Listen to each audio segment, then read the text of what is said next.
Hi everyone, I'm Shaylin here with Reedsy. Today we're going to be doing the final video in our deep dive into short fiction.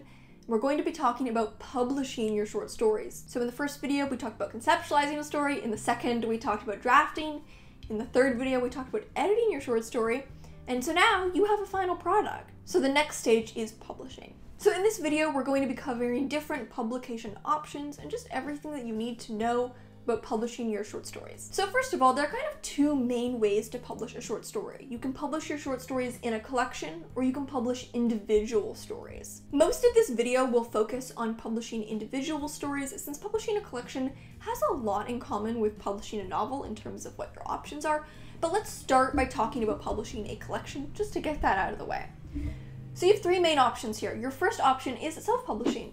Self-publishing a collection is pretty much the same as self-publishing a novel. The benefits of self-publishing a collection is similar to self-publishing a novel. You have total freedom. You can do whatever you want. Collections aren't the easiest manuscripts to sell in the traditional market. So for a lot of authors, rather than going through the pain of trying to publish a manuscript, which isn't the easiest thing to sell, it's quite a bit easier to sell a novel traditionally, self-publishing is a great option. Pretty much everything we've talked about self-publishing on this channel applies to publishing a collection.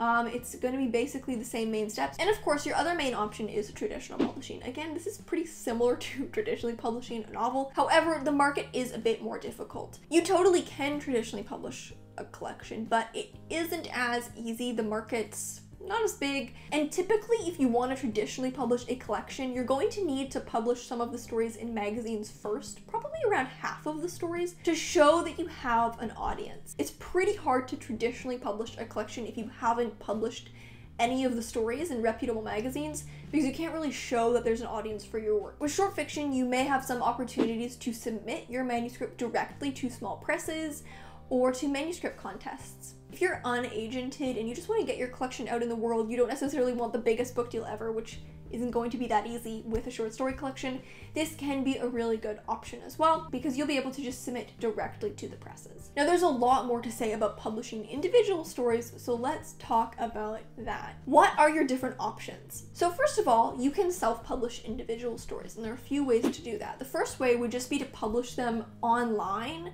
say on your blog. If you have a blog, you can just publish your short fiction there. Makes them very easy for people to read. And if you're trying to grow a platform and you want to show off some of your writing, that might be a good option. You can also self-publish individual stories as an ebook on platforms like Amazon. This is, again, pretty much just like self-publishing a novel, except much shorter, so you can format it, get a cover, and probably sell it for pretty cheap, 99 cents after all. It's just a short story. So self-publishing as an ebook can be a great way if you actually want to sell your story on online retailers. So what about traditional publishing? Now, the main way that people traditionally publish short stories is in magazines and journals. I think that this is a process that can seem a lot more intimidating than it actually is. I've been submitting short fiction for years and I was pretty intimidated when I was just getting into it. There are a lot of little fine details that you'll kind of gain from experience, but to be honest, the basics aren't that complicated and it's pretty easy to get started. First thing you have to do is, of course, find places to submit. We have a literary magazine directory, which is a great tool, so I'll leave a link to that in the description. It just has information on a bunch of different literary magazines. So if you don't know where to start and you're looking for magazines, that is a good place to check out. Other places you can find magazines would be just literally to Google like short fiction magazines, and then maybe whatever the genre is, horror literary magazines, fantasy literary magazines. If there are authors you like who publish short fiction that's similar to your own, you can see where those authors have published. And you can follow magazines on Twitter and see which other magazines they interact with. Number 2, use Submittable and/or create a spreadsheet. Now, most of the time, if you look up, how do I submit short fiction, you'll be told to make a spreadsheet. However, this isn't always necessary. Most magazines use a platform called Submittable. Not every single magazine, but probably 90% of the magazines out there are using Submittable nowadays, which is just an online submissions platform. I used to have a spreadsheet that I used for all my non-submittable submissions, just to keep track of them. However, Submittable actually has a great tool called Universal Submissions. So let's say you submit somewhere that doesn't take Submittable. Maybe they only take submissions via email. You can go to your Submittal, click Add Universal Submission, and add a non-submittable submission. Obviously, it won't accept or decline automatically, but it keeps all of your submissions in one place. Personally, I find this easier than using a spreadsheet because all of the magazines that use submittable will be updated automatically. But whatever you do, find somewhere to track your submissions. When your story gets accepted, you have to withdraw it from anywhere else that you've submitted it to. So it's really important that you do have all your submissions in one place, nicely organized. Step number 3 is to read magazines. You want to submit to magazines that you personally enjoy and would be happy and proud to have your work in. You don't want to submit to a magazine that you wouldn't feel proud to have them showcasing your work, right? So read magazines, read a range of magazines, and you'll start to find ones that you really like. You really like the type of work they publish, you just think they're well curated, maybe you like their mission statement, and really the best way to start to find those magazines that really speak to you is to read magazines. Of course, want to do careful research as well, just to make sure you're submitting to reputable magazines. As long as you're submitting to reputable magazines, there isn't really any risk at all of your work being stolen or being scammed, but that doesn't mean there aren't scam magazines out there. It does happen. So just be careful, double check, and as long as you are submitting to reputable magazines, you shouldn't run into any issues. As long as you're publishing with a reputable magazine, you should maintain the rights. Magazines typically don't buy exclusive rights, they buy first rights. That means that when they agree to publish your story, as soon as it's published, all the rights revert back to you because they were only getting the right to publish it first. So be careful, you always want to read contract and make sure that you still have the rights to your story. If they end up with exclusive rights, you can end up in a bit of a mess because you won't be able to publish the story in a collection later on. As long as you're publishing with reputable magazines who aren't taking exclusive rights, after the story is published, you're free to go on and publish it again in a collection, though you should credit the magazine who first published you. Which takes us to step number 4, you want to carefully read submission guidelines. They're rarely very long, and they'll tell you if they have any preferences or specifications for formatting or what they want to see in your cover letter. Which takes us to step 5, write a cover letter. Writing a cover letter really isn't that complicated. It's kind of like writing a query letter for your novel, but honestly much simpler because you don't need to sell the story. In fact, you shouldn't describe or say what the story is about at all. You should address your cover letter directly to the editor if you can find their name. Usually from there on, a cover letter will be 2 paragraphs. In the first paragraph, you'll say the name of your piece or pieces and the word count, and you'll also say if it's a simultaneous submission. This means you're submitting it to other magazines. Most magazines nowadays take simultaneous submissions, meaning they're fine if you're submitting your story to multiple places. If you are simultaneously submitting that, it's totally okay. Just be transparent about it. Then in your second paragraph, you usually want to give a biographical statement, introduce yourself, say where you've been previously published and any accolades related to your writing. Keep this pretty brief. And if you don't have any previous publication credits, that's okay. Just say, if accepted, this would be my first published piece. Of course, having publications can give a bit of validity to your name, but it's not going to be a deal breaker at all. In fact, a lot of magazines like finding new authors. They like being the first person to publish new talent because then when you're successful and you publish a book, they get to go, hey, we were the first one to publish them. So don't feel intimidated submitting if you don't have any publication credits, and let your work speak for itself. Step number 6 is to submit in tiers. When you start submitting, the general strategy is to submit in tiers. Let's be real. We probably have dream magazines that we want to be published in. So you probably want to submit to those magazines first. Let's say you have 4 dream magazines. Submit to your dream magazines. Then when they reject you, submit to your next tier of magazines. Magazines that you would also be super happy to be published in. And then when they all reject you, submit to your next tier. With short fiction, you can't shop around. If someone accepts a story, they've accepted the story, you can't then go to everyone else and be like, so this person gave me an offer, give me a better offer. That's not how it works. The first person who accepts it gets the story. Step number 7 is to brace for rejection, but don't let it stop you. I'm just gonna say it right now. If you are submitting your short fiction, you are going to get rejected. No one is just accepted every time. You are gonna get rejected so many more times than you get accepted, and you're gonna get used to it pretty fast. However, if you let that rejection get to you, if you let it gnaw at you and you let it hold you back, it will only take longer to get that initial acceptance.